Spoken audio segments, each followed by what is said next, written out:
3,500 years ago, somebody decided that a woman had to disappear. Not die, she was already dead. Disappear. From every wall, every column, every inscription,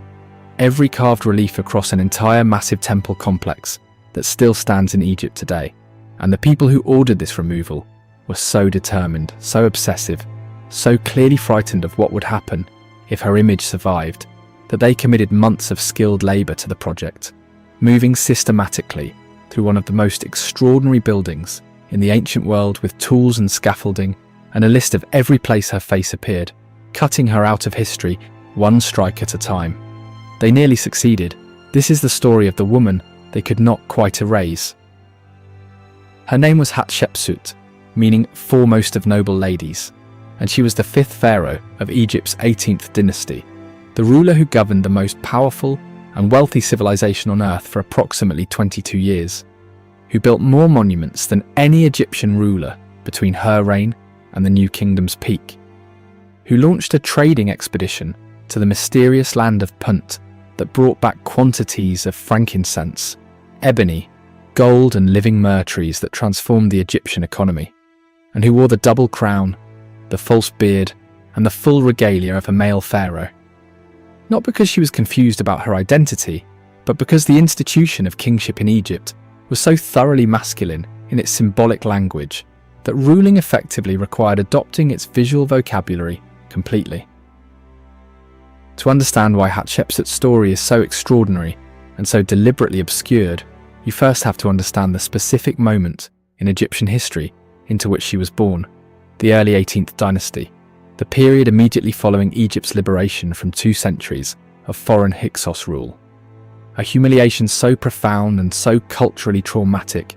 that the dynasty that overthrew the Hyksos and reunified Egypt was driven by an almost pathological urgency to demonstrate Egyptian greatness, to build, to conquer, to expand and to prove through an accumulation of wealth and monuments and military victory that Egypt was not merely back but was now more powerful than it had ever been in the entire 3,000-year history of one of humanity's oldest civilizations. Hatshepsut was born into this atmosphere of dynastic urgency and imperial ambition as the daughter of Pharaoh Thutmose I, one of the most successful military commanders ever to sit on the Egyptian throne, a man who had extended Egyptian territory further south into Nubia and further north into the Levant than it had ever reached before. And from earliest childhood she appears to have been educated, prepared, and in some ways even groomed for a role in Egyptian governance that went far beyond what the institution formally permitted women to hold, because her father, by all available evidence in the historical record, appears to have genuinely recognised in his daughter abilities and intelligence that he did not see in equal measure in his male heirs. The political situation that ultimately allowed Hatshepsut to ascend to power as full pharaoh was one of the most complicated succession crises in Egyptian dynastic history. When Thutmose I died, the throne passed to his son Thutmose II, who was Hatshepsut's half-brother through a secondary wife, and Hatshepsut married him as the great royal wife, the highest female rank in the Egyptian court, producing a daughter named Neferure, but no male heir. And when Thutmose II died, after a relatively short and apparently undistinguished reign, the throne passed to his young son Thutmose III, born of a secondary wife, and therefore of lower royal status than Hatshepsut, meaning that the boy king required a regent, and the most powerful, most politically experienced, most royally legitimate person available to serve as that regent was Hatshepsut herself. What happened next, the transition from regent to full co-pharaoh that Hatshepsut appears to have made somewhere between years 2 and 7 of Thutmose III's nominal reign, is one of the most debated questions in all of Egyptology. Debated not because the fact of it is in doubt, the monuments make it unambiguously clear, but because the specific mechanism and motivation behind it are impossible to determine from the available evidence, with scholars split between those who see it as a calculated power grab by an ambitious woman who had always intended to rule in her own right, and those who see it as a pragmatic institutional response to a political situation that required a more experienced and legitimate hand on the tiller of state than a child king could provide. Whatever the precise mechanism of her rise, the reign that followed was by any objective measure one of the most successful in Egyptian history.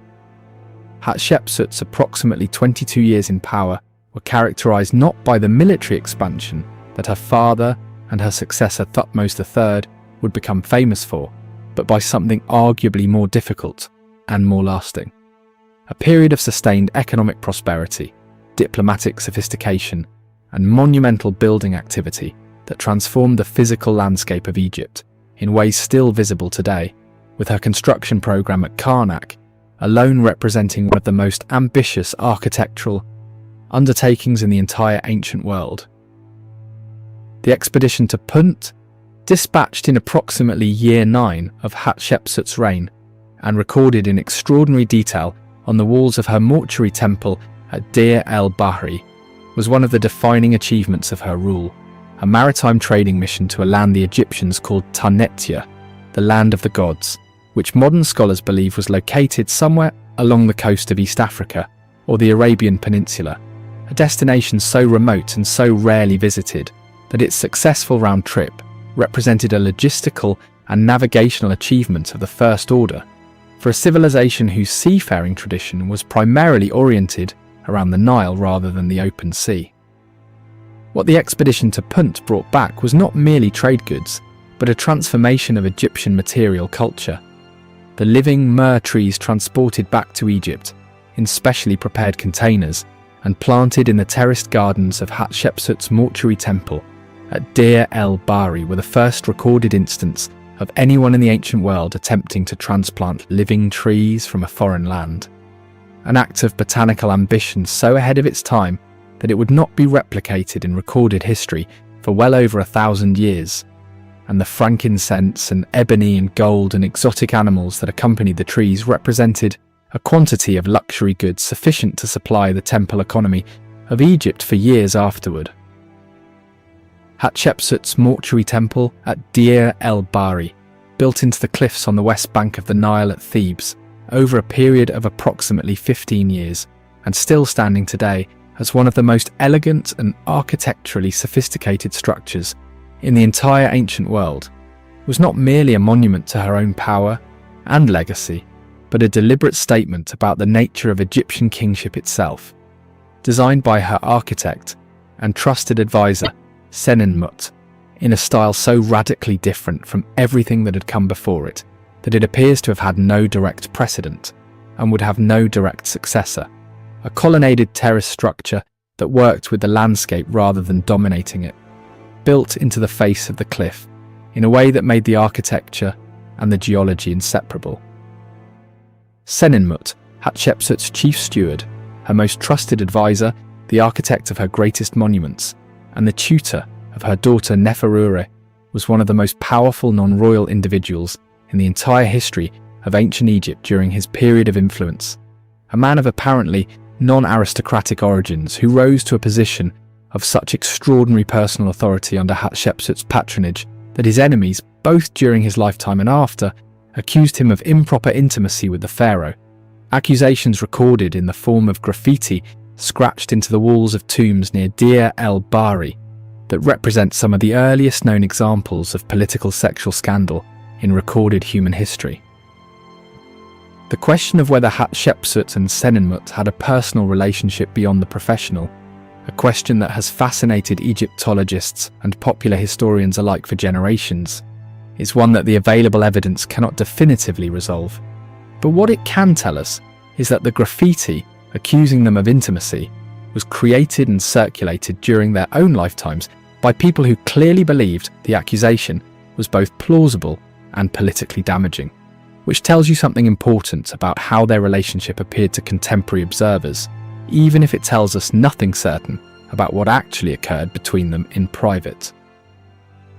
The visual language through which Hatshepsut presented herself as pharaoh is one of the most fascinating and carefully studied aspects of her reign.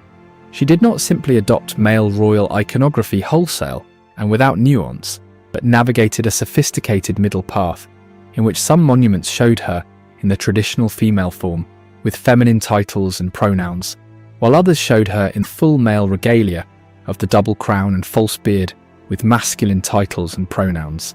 a fluidity that suggests she and her advisors were consciously managing a complex representational strategy rather than operating according to a single fixed rule about how a female pharaoh should present herself to the multiple audiences she needed to address simultaneously. The military record of Hatshepsut's reign, long dismissed by early Egyptologists who assumed a female pharaoh must have been inherently non-militaristic, has been substantially revised by modern scholarship, which has identified evidence of military campaigns in Nubia and the Levant conducted during her reign, campaigns that Hatshepsut appears to have personally authorized, and in at least one case personally participated in, though the degree of her direct military involvement remains debated, and the revision of her military record is itself a significant moment in the historiography of ancient Egypt, because it reveals how thoroughly the assumption of female passivity had distorted the reading of the available evidence for decades. Thutmose III, the child king in whose name Hatshepsut had initially served as regent, and who ruled as her co-pharaoh throughout her reign, is one of the most complicated figures in this entire story, because the historical record shows him not as a suppressed and resentful subordinate during Hatshepsut's lifetime, but as a military commander of growing capability who was actively conducting campaigns in the Levant, while Hatshepsut focused on domestic and economic governance, suggesting that the co-regency may have functioned as a genuine division of responsibilities rather than the hostile political standoff it is sometimes portrayed as in popular accounts.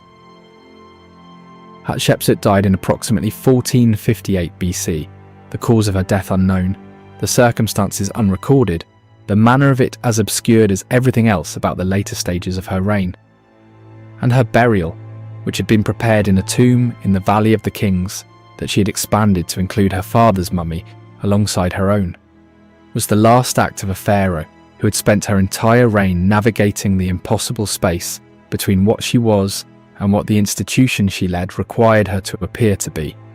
and who had, by all available evidence, done so with a combination of political intelligence, personal charisma,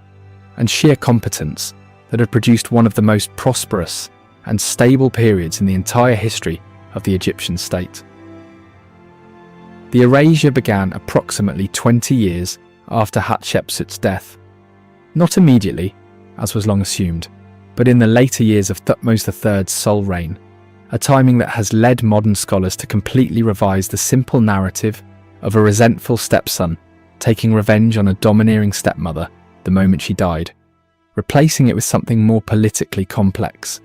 The deliberate removal of Hatshepsut's image and name from public monuments appears to have been motivated not by personal hatred, but by a dynastic succession concern, specifically the need to ensure that the line of succession ran cleanly and visibly from Thutmose I through Thutmose II to Thutmose III, without the interruption of a female reign that complicated the legitimacy narrative Thutmose III needed to pass on to his own son. The mechanics of the erasure were extraordinary in their thoroughness, and in what they reveal about the resources Thutmose III was willing to commit to the project. Teams of workers systematically went through Hatshepsut's monuments, chiseling out her image and replacing her cartouche with those of Thutmose I, Thutmose II, or Thutmose III, a process that required not just the physical destruction of existing reliefs, but in many cases the creation of entirely new inscriptions to replace them, meaning that the erasure was not merely destructive, but also constructive, an act of historical rewriting that required as much labour and skill as the original monument building had done. The erasure was not, however, complete, and the incompleteness of it is one of the most revealing things about the entire project, because the images and inscriptions that survived the chiselling were largely those in locations too remote, too high, too physically inaccessible, or too structurally integral to the monument to be safely removed without damaging the building itself, which means that what Thutmose III's workers left behind was not a random sample, but a specifically biased one. The Hatshepsut who survived was the Hatshepsut carved into places no one was expected to look. The Hatshepsut whose removal would have cost too much or risked too much. the Hatshepsut who endured precisely because she was hidden. The rediscovery of Hatshepsut by modern Egyptology is itself a story of remarkable detective work. When the American archaeologist Herbert Winlock began systematically excavating the debris pits around Deir el-Bahri in the early 20th century and found thousands of fragments of smashed statues, he initially could not identify who they represented because the cartouches had been removed from most of them with the same systematic thoroughness that had been applied to the wall reliefs, and it was only through the painstaking reconstruction of the fragments and the cross-referencing of the textual evidence from the surviving inscriptions with the archaeological record that the identity of the person who had been so thoroughly erased slowly and had dramatically reassembled itself from the rubble. The specific discovery that broke the case of Hatshepsut's identity open for modern scholarship came in 1906 when Egyptologist Howard Carter, the same Howard Carter who would later discover the tomb of Tutankhamun in 1922, found in the Valley of the Kings a small tomb designated KB20, which had been originally cut for Thutmose I and then expanded by Hatshepsut to accommodate them both, and in the debris of that tomb were two sarcophagi, one clearly intended for the pharaoh and one for a royal woman, along with a canopic box inscribed with Hatshepsut's name that contained, among other things, a single molar tooth that would eventually become the key to the most dramatic forensic identification in the history of Egyptology. The forensic identification of Hatshepsut's mummy, announced by the Egyptian archaeologist Zahi Hawass in 2007, came through the matching of that single molar tooth from her canopic box to a tooth socket in an unidentified female mummy that had been sitting in the Cairo Museum for over a century. A mummy designated KV60A that had been found in a side chamber of the Valley of the Kings, and then largely ignored because it did not fit neatly into any existing royal identification. And the DNA analysis and CT scanning that confirmed the match produced one final small detail about Hatshepsut that no amount of temple reliefs or royal inscriptions had ever conveyed. She was obese, had diabetes, suffered from bone cancer, and had been using a skin lotion laced with a carcinogenic substance that may have contributed to her death. A human being, finally, behind all the royal regalia. What Hatshepsut's story tells us about the ancient world is not simply that a woman once ruled Egypt. Women had ruled Egypt before her and would rule it again, most famously in the person of Cleopatra, 15 centuries later. But that the structures of institutional power in even the most sophisticated ancient civilizations were so thoroughly built around the assumption of male authority that a woman who was genuinely more capable, more experienced, and more legitimately royal than the men around her still had to spend her entire reign managing the representation of her own identity in ways that no male pharaoh in the entire 3,000-year history of the Egyptian state was ever required to do, and that even 20 years after her death, the mere existence of her record was considered threatening enough to justify a massive state-sponsored campaign to remove her from history entirely. The temple at Deir el-Bahri still stands. The chiseled out spaces where her image once was are still visible, the outlines of her cartouches still legible beneath the replacements. The architecture itself so extraordinary that no amount of political erasure could make it disappear. And what it says more clearly than any inscription that survived and more powerfully than any that was destroyed